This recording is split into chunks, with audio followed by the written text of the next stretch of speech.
a lot of you already went to the 101 session. That's good. This session is a little more advanced than the simple welcome to Android. Here's how you get the SDK. Here's some statistics and so on and so forth. So this session is specifically for media and gaming. If you're in the wrong place, you can stay here anyway. It's fine.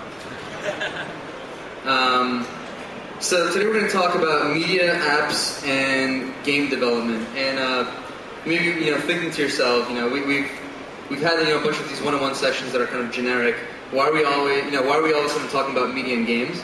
And I'll tell you why. I think we as a team think that multimedia apps and games are uniquely positioned to take these new devices, these new awesome pieces of hardware, and leverage them to create really awesome audio and visual experiences. So for example, recently there have been devices with screens that are 480 by 800 pixels, right? And that's 2.5 times the screen size of kind of one of the first Android devices, which was the G1, the HTC Dream. And we've seen crazy improvements in processor speed and all these different new OpenGL extensions available on different new devices. And we think that multimedia apps and games are, like I said, uniquely positioned to leverage that to make awesome experiences for the end user. So what I'm going to do is I'm going to talk about multimedia specifically, and then my colleague, actually I forgot to introduce myself, that's how rude of me. So my name is Roman Nirik, I'm an Android developer advocate, I'm on our developer relations team, and I have here with me today Dan Brunton, who's also an Android developer advocate. So as I was saying, I'm going to talk about multimedia apps, and then Dan is going to go ahead and talk about gaming.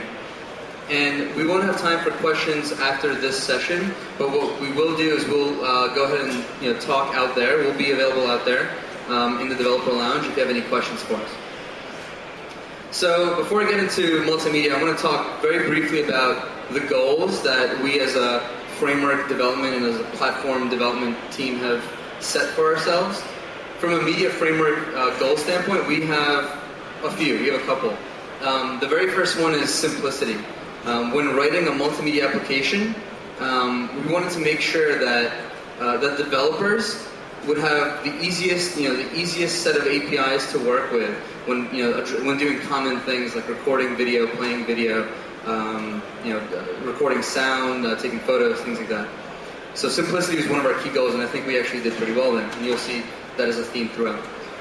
Security and sandboxing. So on a phone, on a user's device, there's clearly a lot of personal information available that the user makes available to the applications.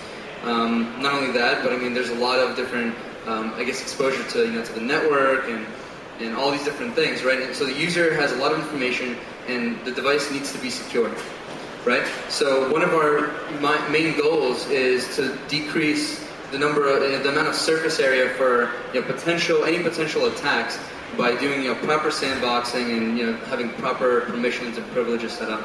So that was another goal.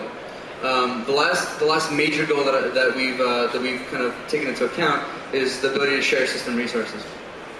On any mobile device, as you all probably know, everything is a luxury. Every single resource, CPU, memory, the GPU, everything has to be shared. There are applications running in the background. There are applications running coincidentally. They all need to share resources, right? So the media framework, from the media framework standpoint, we've tried to make it so that you don't have to worry about that. We've kind of abstracted this out so that the media framework, the media server, as I'll talk about in a bit, manages all the concurrency and all those kind of resource sharing issues. So that's a brief, run through our goals. Now I kind of want to talk about the media framework specifics, the details, the juicy stuff.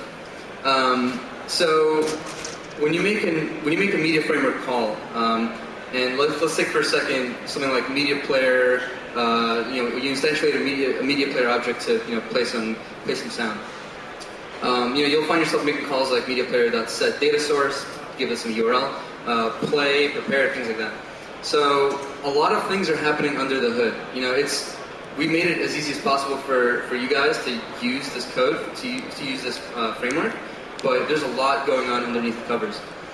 This is kind of like a rough diagram of what it looks like. So you have your application code, and that's in Java, that's in the Dalvik virtual machine layer. that's talking to our media classes.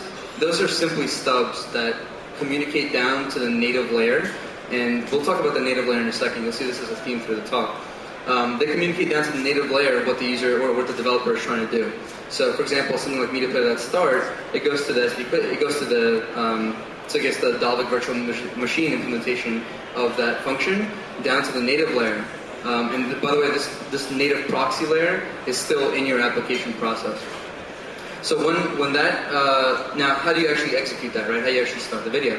That then talks to something called the media server. And this is actually in its own process. So this is what I want to cover. This is kind of the sandboxing thing that I was talking about before. The media server runs in its own process. Media server meaning the thing that handles all media for across the device for different applications.